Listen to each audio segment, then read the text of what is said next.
Three topics: isostasy, continental drift theories, and sea floor spurting. So let's jump into the learning outcomes. That at the end of the module, that the learner is expected to be able to understand first isostatic equilibrium, how this works. The weight is, जब भी weight earth surface में add होता है तो earth surface कैसे sink होती है, और जब वेट अर्थ सरफेस में रिमूव होता है तो कैसे अर्थ सरफेस रेज अप होती है, ये सब हम इसमें देखेंगे, ये आप सीखेंगे लास्ट में। सेकंड थिंग, कॉन्टिनेंटल कैसे शिफ्ट होते हैं जियोलॉजिकल टाइम के according. Through out the geological time कैसे कॉन्टिनेंट्स अर्थ सरफेस में शिफ्ट हुए हैं एक पोजीशन से प्रेजेंट पोजीशन पर। Third thing, new crust generation, crust का जनरेशन एंड डिफॉर्मेशन, ये सब हम प्लेट टेक्टोनिक्स के लाइट में देखेंगे। फोर्थ पॉइंट इज अर्थ के लोकेशंस, हाई हीट लोकेशंस कहां पर है, जहां पर की हीट्स हाई होती है और डिफरेंट टेक्टोनिक एक्टिविटीज जो है वहां पे इनिशिएट होती है। ये सब पढ़ने से पहले हमें प्रीवियस टॉपिक के बारे में थोड़ी जानकारी होना बहुत जरूरी है कि लिथोस्फीयर, एस्थेनोस्फीयर क्या होती है। इंटरनल स्ट्रक्चर ऑफ द अर्थ आप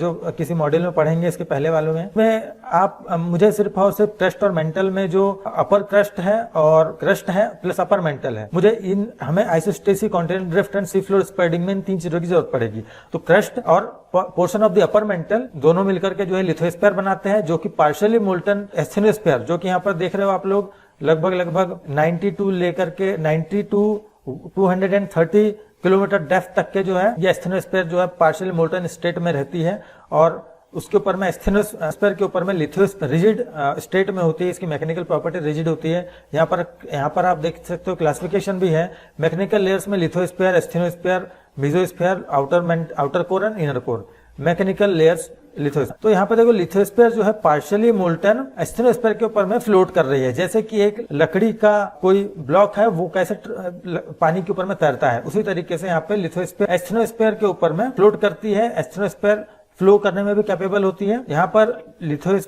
पर जो है क्रस्ट की थिकनेस 5 से 17 किलोमीटर इसलिए बताई गई क्योंकि जो कॉन्टिनेंटल क्रस्ट है इसमें माउंटेन्स भी होते हैं और लोअर क्रस्ट भी होती है 30 किलोमीटर डेप्थ तक, 30 किलोमीटर थिकनेस की। वहीं पे जो कॉन्टिनेंटल माउंटेनियस जो क्रस्ट होती है वो 70 किलोमीटर होती है।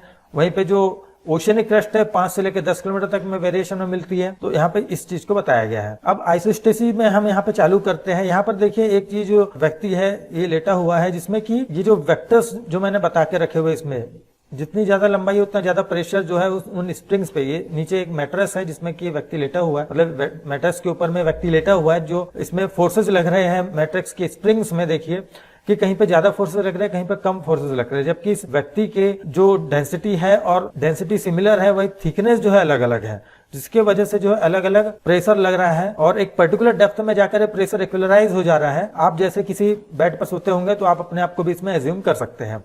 ये मैंने एक जस्ट एन एग्जांपल बताया है ताकि आप जो आइसोस्टेसी का कॉन्सेप्ट है उसे बहुत अच्छे से समझ पाए। अभी आप इसे कोरिलेट कर पाएंगे आगे की स्लाइड्स में। Let's move further. तो introduction of the topic, isostasy is a Greek word that means isos that means equal, stasis means stand still, एक जगह एक साथ खड़े रहना, इक्वल मतलब एक समान खड़े रहना। एंड 1735 में एंडीज पर्वत के बाजू में पियरे बॉगर ने ये एनालिसिस किया था कि वहां पर जो क्या होता है, देखो एनालिसिस कैसे करते हैं, ग्रेविटी एनालिसिस करना होगा डेफिनेटली।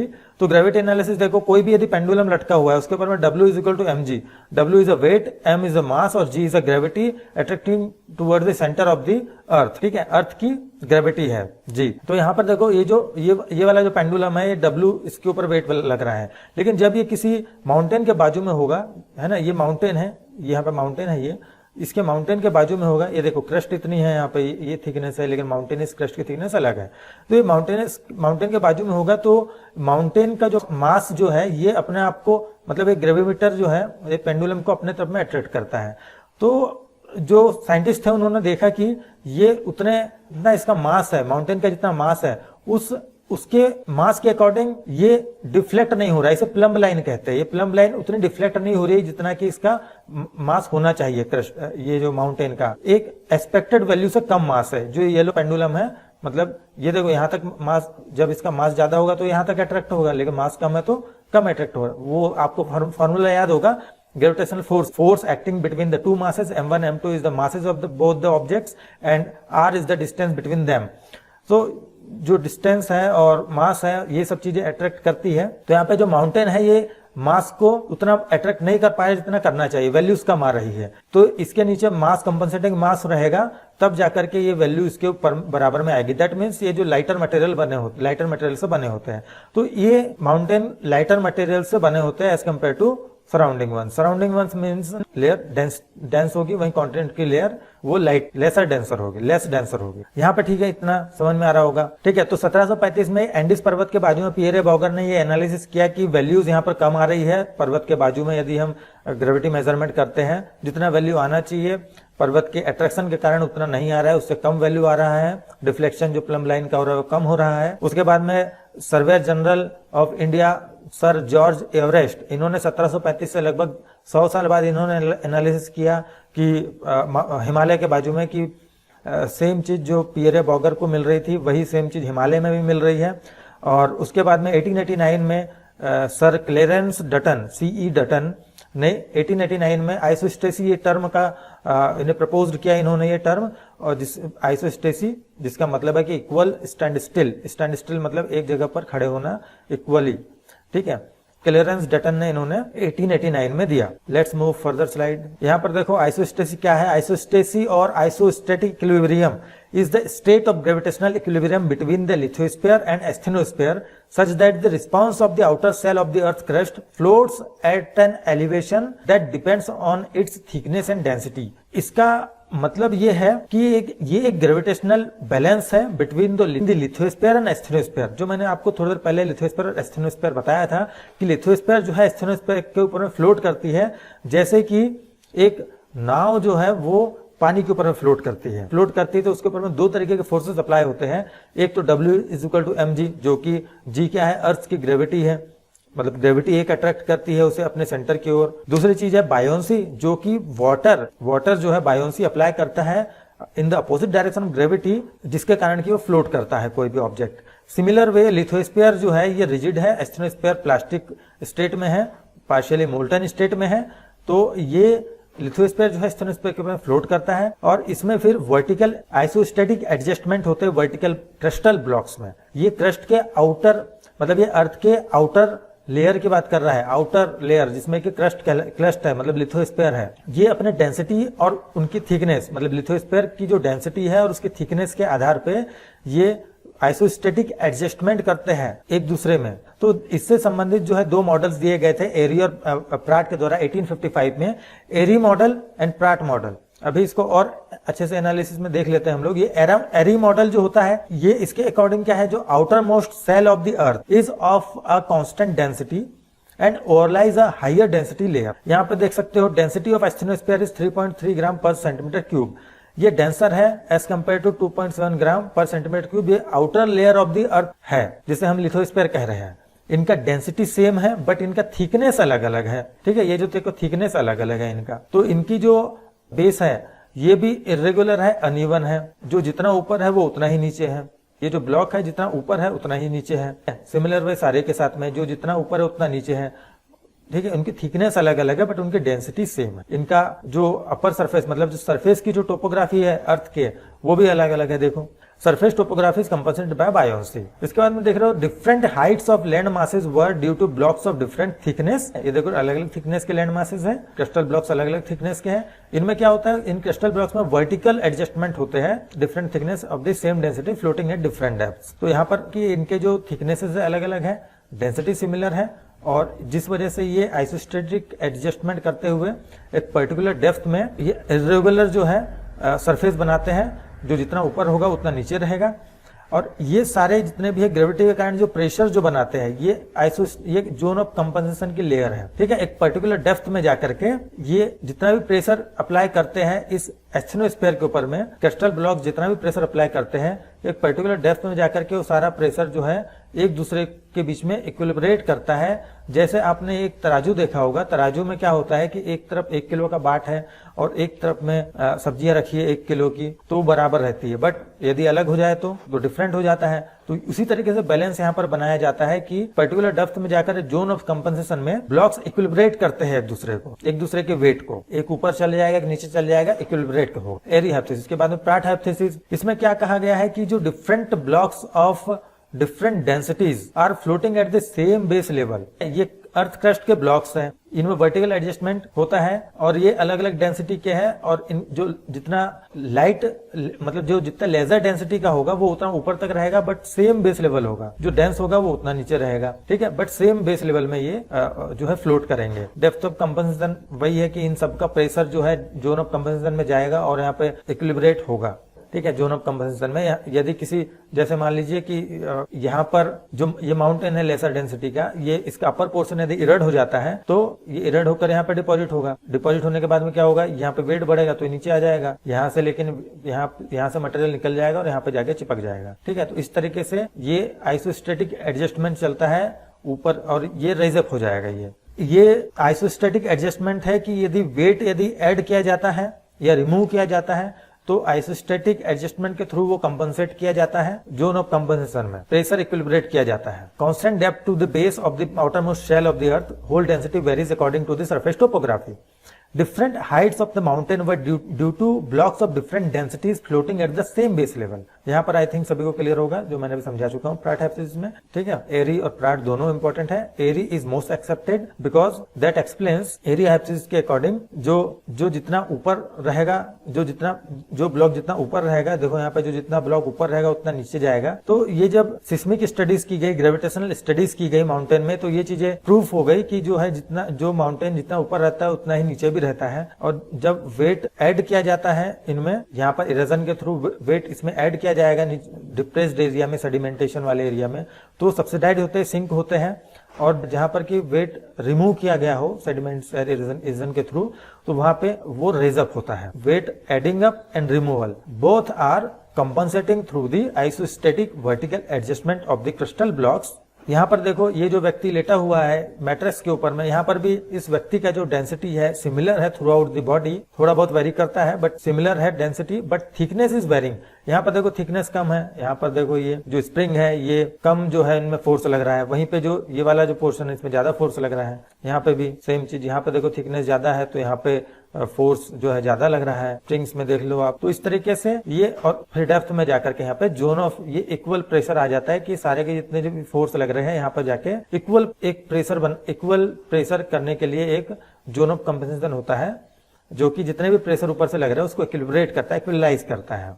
अब आ जाते हैं कॉन्टिनेंटल ड्रिफ्ट में। यहाँ पर दो कॉन्टिनेंट्स है, एक टाइम तक के लिए ये दोनों अलग अलग हो गए थे, हो सकता है इन फ्यूचर वापस मिल भी जाए, तो ये जस्ट एज डेमोन्स्ट्रेशन हमने डाल रखा है इसमें। Let's get started to the continental drift. Continental drift जो देने वाले जो व्यक्ति थे वो थे अल्फ्रेड वैगनर। इसके पहले भी कुछ लोगों ने इसके बारे में बात की थी, जैसे Australian geologist Edward sauce postulated that the present day continental southern continents had once formed a single giant continent called Gondwana और गोंडवाना लैंड। 1912 में अल्फ्रेड वैगनर ने, ये जर्मन मेट्रोलॉजिस्ट थे, इन्होंने किताब लिखी ब्रेकअप और drifting of continents. Then Wegener postulated a super continent, इन्होंने एक सुपर कॉन्टिनेंट होने का दावा किया और कहा कि एक सुपर कॉन्टिनेंट पेंजिया, जो ग्रीक वर्ड है जिसका मतलब है कि all lands that broke up into continents what we see today, what we know today.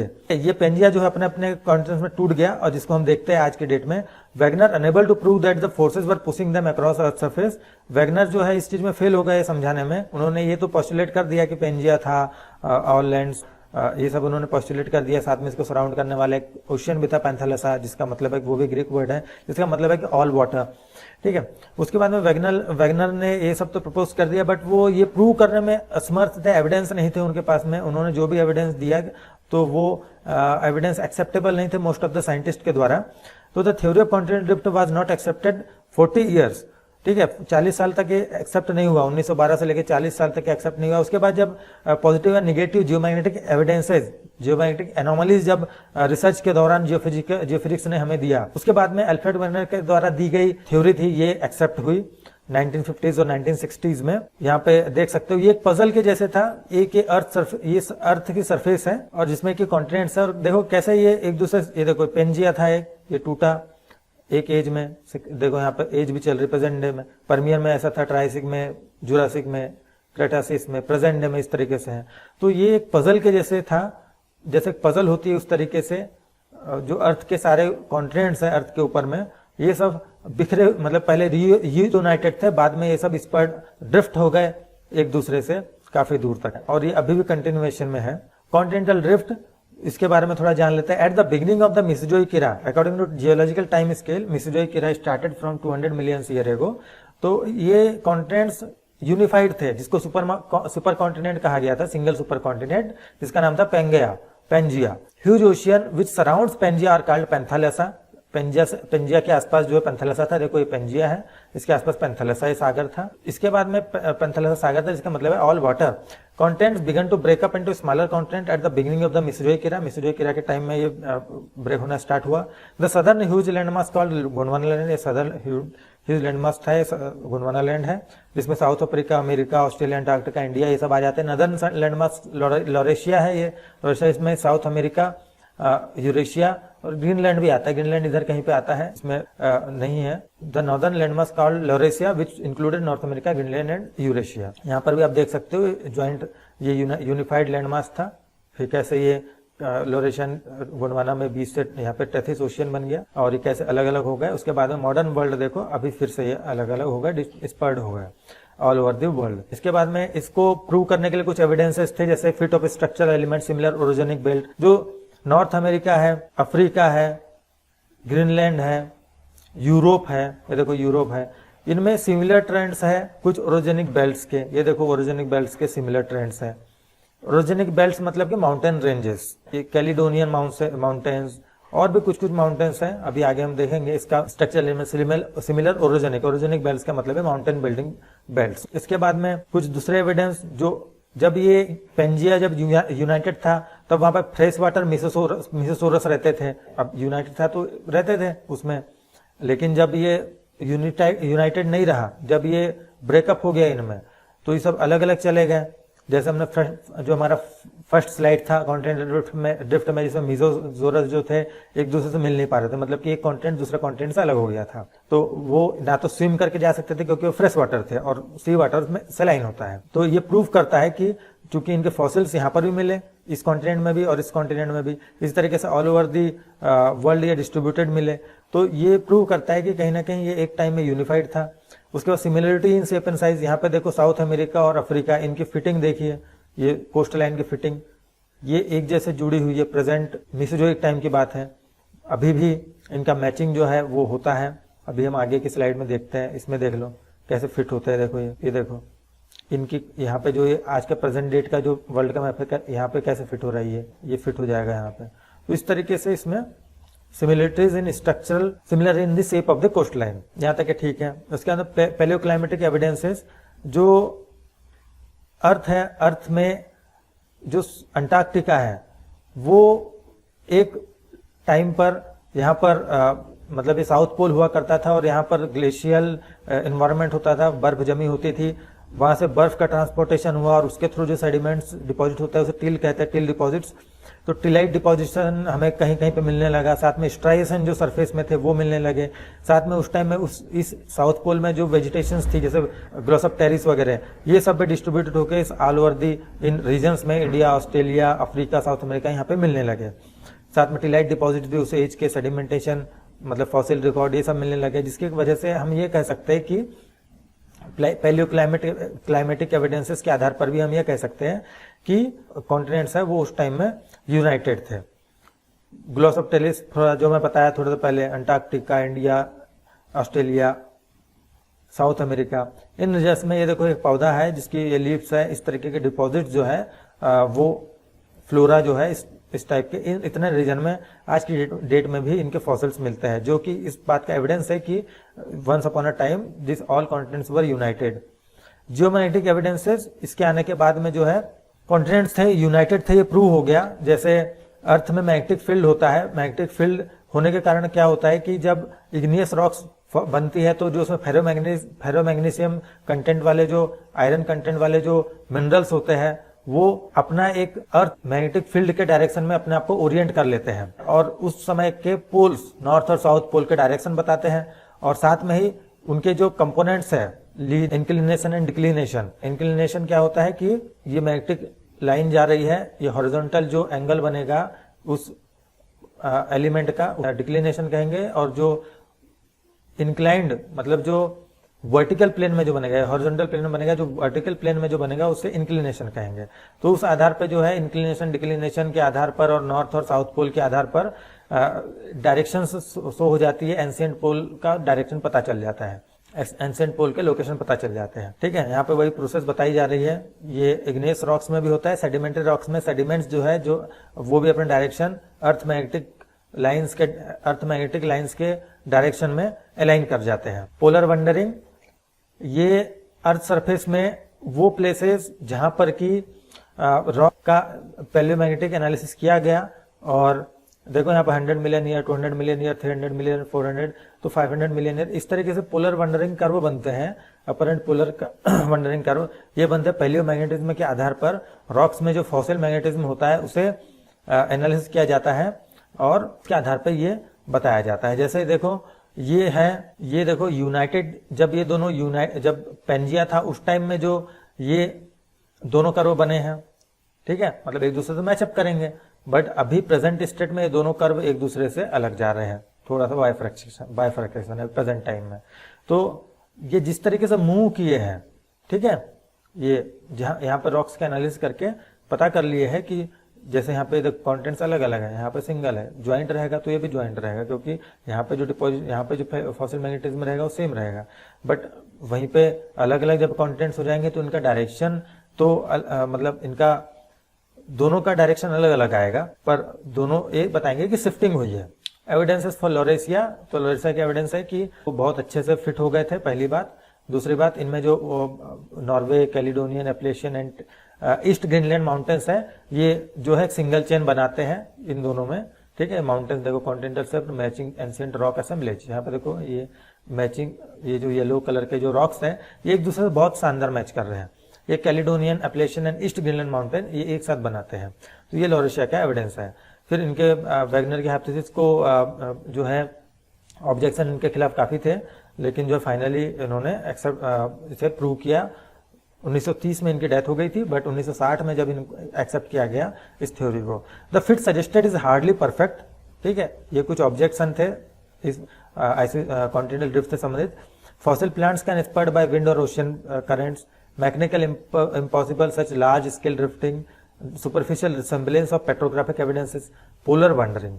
एक तो सरफेशियल रिसेम्बलेंस था, एक दूसरे से सरफेशियल मैचअप करते थे रॉक्स का, तो वो एक सॉलिड एविडेंस। पोलर वंडरिंग ये एक, चूंकि पैलियोमैग्नेटिज्म आया ही नहीं था, ठीक है। फिर फॉसिल प्लांट्स वगैरह तो उड़ के भी जा सकते थे, फॉसिल प्लांट्स हो गए, स्पर्ड जो उनकी फिटिंग थी वो हार्डली फिट हो रही थी, मतलब कुल मिला। फिर सी फ्लोर स्पर्डिंग 1928 में Arthur Holmes and sea convection currents के बारे में कुछ कहा था। उसके बाद में 1960 में जो है हैरी हेस ने इसको प्रमोट किया। Earth crust separates along the rift mid oceanic reason and new crust is formed. फिर जो है ये इस तरीके से जो है मिड ओशनिक रीज जो है वो मूव होती है। ये दोनों टेक्टोनिक प्लेट्स हैं, ये हाई हीट फ्लो का एक वे है जहां पर कि मेंटल से कन्वेक्शन करंट्स आते हैं और यहाँ पर हीट जनरेट होता है। यहाँ पर जो कॉन्टेंट जो ओशनिक प्लेट ओशनिक लिथोस्फीयर है यहाँ पे मेल्ट होते जाती है और थीन होते जाती है, और थीन होने के बाद में फाइनली जो है ब्रेकअप हो जाता है। ब्रेकअप होने के बाद में ऐसा मैग्मा हल्का हल्का निकलते रहता है और न्यू क्रस्ट फॉर्म करते रहता है। इसी तरीके से जब निकलते जाता है तो यहाँ पर मैग्नेटिक स्ट्रिप बन जाती है। यहाँ के जो मैग्नेटिक मिनरल्स होते हैं, ये जो एक्सिस मिड ओशनिक रिज के एक्सिस के पैरेलल में जो मैग्मा निकलते जाता है, तो इससे देखो यहाँ पे ये था, फिर निकला मैग्मा तो येलो कलर का आया, फिर निकला तो है ना, तो मतलब कलर तो एक सिंबल बता रहा है कि मतलब एक इलिस्ट्रेशन का वे है अलग अलग फ्लोस के लिए। तो लिथोस्फीयर, रिवर्सल मैग्नेटिक पोलरिटी, मतलब normal magnetic polarity, reverse magnetic polarity. Normal मतलब नॉर्थ और साउथ जो अभी है वो, रिवर्स मतलब इसके अपोजिट। तो इस तरीके से ये दोनों तरफ में फैलते जाता है पैरेलल स्ट्रिप्स में। यहाँ पे देखो ये कन्वेक्शन करंट्स होता है। High heat flow associated with the oceanic region suggest that convection currents exist within the earth. This currents are believed to be responsible for the movement of the crustal plates due to unequal distribution of heat. Convection currents generates in it under the mid oceanic ridges. The ascending hot plum spurs laterally. As it spurs away, it cools, solidifies and becomes attached to the oceanic plates. At trenches, the cold plum sinks back into the mantle where it is reheated. Thus the recycle of convected and completed this convective transport impart motion to the crustal plates. अब ये जो plates है move कैसे करती है, तो convection current से एक हाइपोथेसिस है जिसमें क्या होता है कि जो कोर मेंटल बाउंड्री है इसमें मैग्मा हीटअप होकर के ऊपर आता है, और यहाँ पर जहाँ पर भी इसके राइजिंग लिम्स होते हैं लेटरली मूव करते हैं, वहां पर अपनी हीट को डिस्ट्रीब्यूट करता है, जिससे वहां की जो क्रस्ट है ओशनिक क्रस्ट थीन होते जाती है और फाइनली ब्रेकअप हो जाता है। साथ ही में ये जैसे जैसे इससे दूर जाते जाता है, जैसे यहाँ पे देख रहा है दूर जाते जाता है, अपना कोल्ड होते जाता है, साथ में मैग्मा को जो है चिपकाते यहाँ पे अटैच करते जाता है इस ओशनिक क्रस्ट के नीचे में, और फाइनली जो ट्रेंच होती है वहां पर ये राइजिंग लिम्ब जो है ये डिसेंड हो जाती है, नीचे जाने लगती है, और इस तरीके से साइकिल जो है रिपीट होते जाता है। Rising limb descending limb, rising limb descending limb, है ना, हीट लेके आता है और हीट छोड़ के चले जाता है अंदर, फिर हीट लेके आता है इंटीरियर से और फिर लेके चले जाता है। इस तरीके से साइकिल बनते जाता है। जहाँ पर राइजिंग लिम्स है वहाँ पर मिड ओशनिक रिज बनती है, और जहाँ पे डिसेंडिंग लिम्स है वहाँ पर ट्रेंच बनती है। यहाँ पर जोन ऑफ डिस्ट्रक्शन है, यहाँ पर ट्रेंच में ओशनिक क्रस्ट का डिस्ट्रक्शन होता है, एक कन्वेयर बेल्ट के जैसे होता है, एक जगह बनता है मिड ओशनिक रिज में बनता है क्रस्ट, और इसमें ट्रेंच में जाकर के डिस्ट्रॉय होते जाता है। इसके जो प्रूफ है, एविडेंस जो है सी फ्लोर स्प्रेडिंग के, एक तो ये है कि ट्रेंच के पैरेलल में, मतलब जो अपना मिड ओशनिक रिज की एक्सिस के पैरेलल में दोनों तरफ में पॉजिटिव और नेगेटिव एनोमलीज बनती है, जो मैग्नेटिक एनोमलीज बनती है, फर्स्ट एविडेंस। सेकंड एविडेंस है जैसे ही इस रिज से दोनों डायरेक्शन में जाते हैं, मतलब ये रिज है दोनों डायरेक्शन में जाएंगे, तो जो सेडिमेंट्स की जो थिकनेस है वो बढ़ते जाती है और साथ में एज भी बढ़ती जाती है। ठीक है, दूसरा एविडेंस ये है। तीसरा है कि इनमें सेलो फोकस अर्थक्वेक आते हैं और एक्टिव वोल्केनिक आइलैंड आज भी एग्जिस्ट करते हैं। ठीक है, क्योंकि जब भी ये रिफ्टिंग होती है, उसमें रिफ्टिंग होती है या तो वहां पे shallow focus earthquake mid oceanic ridge में कॉमन है। साथ में ट्रांसफर फॉल्ट है जो कि ये शो करते हैं कि एक दूसरे से उनको अलग किया गया है, मतलब ridge axis, mid oceanic ridge axis के परपेंडिकुलर डायरेक्शन में ट्रांसकरेंट फॉल्ट होते हैं। ये मिड अटलांटिक रिज है, ये नॉर्थ साउथ अमेरिका अफ्रीका के बीच में। ठीक है, इस तरीके से बहुत सारी रिफ्ट्स हैं ओशन फ्लोर में जो ये सजेस्ट करती है। यहाँ पे हाई हीट फ्लो भी है, रेड है। ठीक है, एज बताता है कि जो यहाँ पे सबसे न्यूएस्ट क्रस्ट रहेगी, जैसे जैसे दूर जाएंगे ओल्ड क्रस्ट बनते जाएगी। ठीक है, ये भी न्यू क्रस्ट सबसे सेंटर में रहेगी, बाकी दूर में बनते जाएगी, और ये थ्रू आउट द टाइम इसके लिए बताया हुआ है। ठीक, कन्वेक्शन करंट कैसे होता है, जैसे आप दूध गर्म करते हैं, दूध गर्म करने में क्या होता है कि जो आपका कंटेनर है उसका जो बेस रहता है ये ज्यादा हीट होता है as compare to the heat लेकर के जो है वो बेस का मटेरियल ज्यादा गर्म है, वो हीट लेकर के अपर सरफेस पर मूव करता है, यहाँ पे जैसे कर रहा है, और यहाँ पे एक साइकिल बन जाता है। ठीक है, हीट अपर मूव होगी, यहाँ पे भाप बन जाएगा, फिर नीचे आ जाएगा ठंडा करके, रिलेटिवली मतलब ऊपर का और नीचे का रिलेटिवली टेम्परेचर। वैसे ही सिमिलर वे में यहाँ पे ओशनिक प्लेट्स जो है मतलब कॉन्टिनेंटल प्लेट्स हो गई या ओशनिक प्लेट्स हो गई, ये कन्वेक्शन करंट के थ्रू मूव करते हैं साथ में। ठीक है, समरी यही है। एस्थेनोस्फीयर के ऊपर में लिथोस्फीयर है, और एस्थेनोस्फीयर मोल्टन स्टेट में है, और लिथोस्फीयर सॉलिड स्टेट में है, रिजिड स्टेट में है, जो फ्लोट करती है और मूव भी करती है सी फ्लोर स्प्रेडिंग के द्वारा। और कॉन्टिनेंटल ड्रिफ्टिंग भी इसी कारण से हो रही है कि चूंकि ये स्लिप करती है, एज ए लुब्रिकेंट काम करती है। 2 स्लाइड्स यहाँ तक okay. These are the differences. Assessment अभी आप बताइए, आइसोस्टेसी किसने दिया था? Airy, C Dutton, Pratt, Wegener, ये दिया था सी डटन ने। ठीक है, इसके बाद में अगला क्वेश्चन बताइए, विच 2 कॉन्टेंट्स फिट नोटिसेबली इन कॉन्टिनेंटल ड्रिफ्ट थ्योरी? बताइए, 4 ऑप्शन है, ये सही आंसर है। अगला, न्यू अर्थ क्रस्ट फॉर्मेट कहां पे बनती है? New earth crust mid oceanic region में बनती है। This are the e content development team.